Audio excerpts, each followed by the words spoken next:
Okay, so in this lesson today, we're going to go over open chords and the essential ones that everybody should learn. I'm going to start A through G because that's what we have in the musical alphabet, right? A, B, C, D, E, F, G. And I'm going to start with all the A's. So in the A category, you want to start out with the A chord. And I'm going to send you a chart that's going to show these as well. So the A is the first chord. It's going to be like so.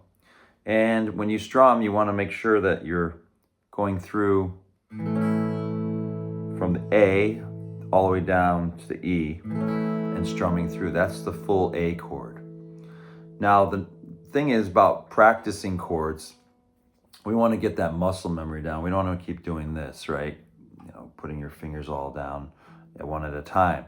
So in order to practice this is going to be the art of practicing, and a lot of this is going to be passive practicing, where you're like doing this while you're maybe watching TV or something, and make it more interesting if you want.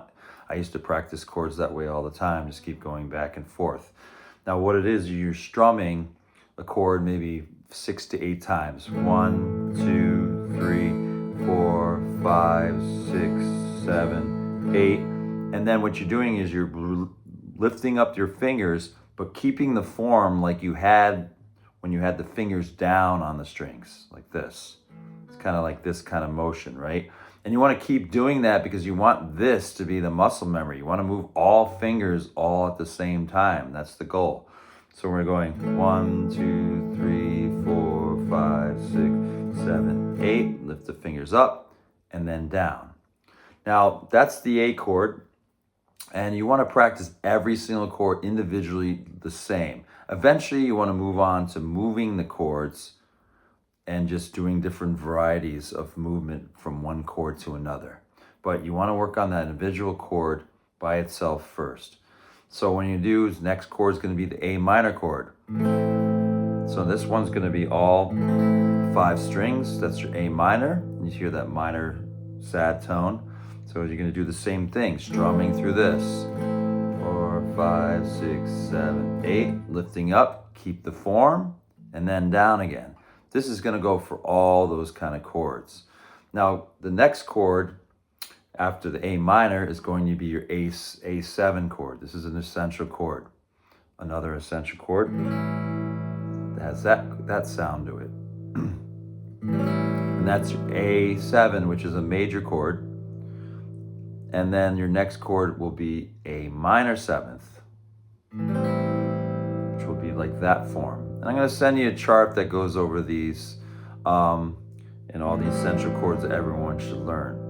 Now there's also a suspended chord here, another chord, which you have here with a 2 and 3 and 4. Now you could do 2, 3, 4, or you can do it like this. Or sometimes people do 1, 2, and 3. Either way, that's your A suspended chord. Now getting to the next chord, you have B7, which is going to be this. And you're going to practice that the same way as all the other ones. Next is C. And this all should be ringing out nice and cleanly. Now you notice my knuckles are bent, really bent, and I'm avoiding touching all the other strings when I'm doing this. I don't want it flattened like this. I want it like this. So we have that C chord.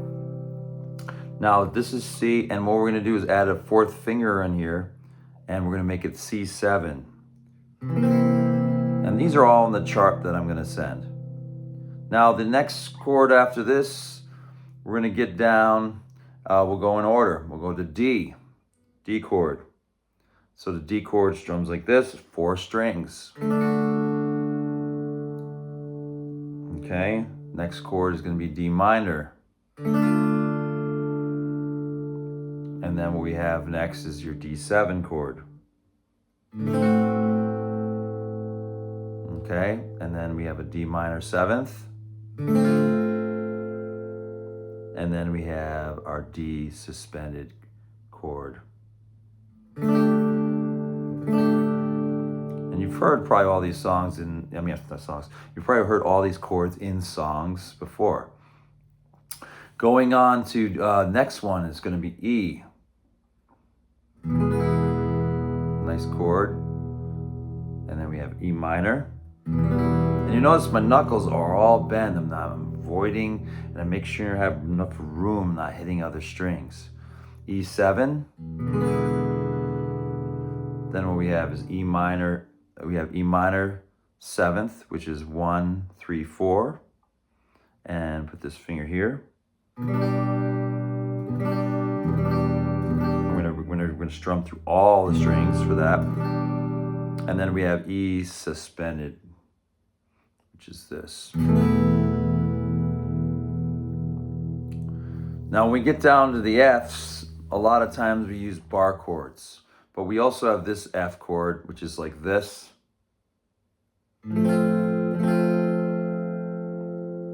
But in my other video, I show the bar chords for this stuff.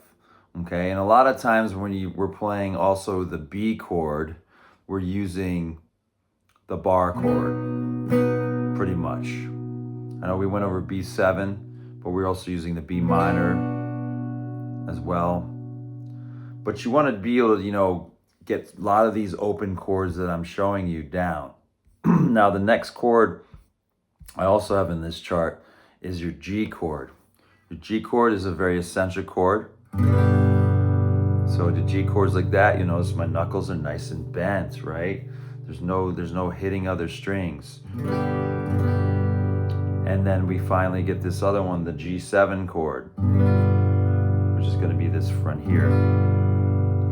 Now, those are the major chords that everybody should learn.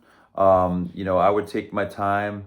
You can see that you can look at the charts. When you see some of the bars, you could play those bars, but you could see my other video when I'm showing that. Now, it's all about muscle memory, working on each chord by itself.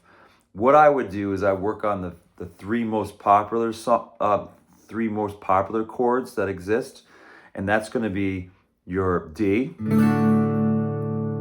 your C, and your G chord. I'd work on those first. There's so many songs that use those chords. So it's going to be your best bet to work on those, and they're most essential ones.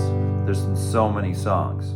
Now I'd work on those, and then what I would also do is I remember working on each chord by itself. So if I take a D, for example, I'm going like this and strumming through a D,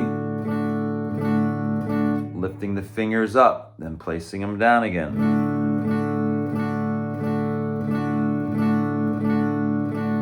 Them up and then down again. You got to get this kind of muscle memory down, and then once you get it, it's going to be like this.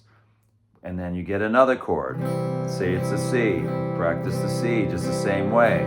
Lift them up, keep the form, then put it back down. You want to make sure those fingers are hovering above the strings exactly, and you're placing those fingers exactly every time in the same place in the fret. Now, the other thing of advice is always go back towards the back of the fret, because that's where you get the best sound, because the metal is hitting here to get the sound of the chord. You don't want to be up here. You want to be down more. So if I'm doing this, I get a better tone. If I'm up here, it doesn't sound as good. More towards the back of the fret. If I'm here, same thing, towards the back of the fret. You notice the C is like that. The G is like that. Towards the back of the fret, you get to produce a better tone from the guitar. After you've done each individual chord, say you do 3 of those, try now going back and forth with them. D 4 times, C 4 times, G 4 times. Creative progression. 2, 3, 4. D, C, G. And when you've been moving all like this, instead of going like one at a time, then you know you're getting somewhere. So I hope this helps. I'm going to send you this chart, and I'm going to have you work on the essential chords. Like I said, work on those basic ones first, maybe the major ones. You don't have to go in order if you don't want to, from A to G. You can just start with some 3 basic chords, and I would definitely recommend D, C, and G as a starter. Thanks.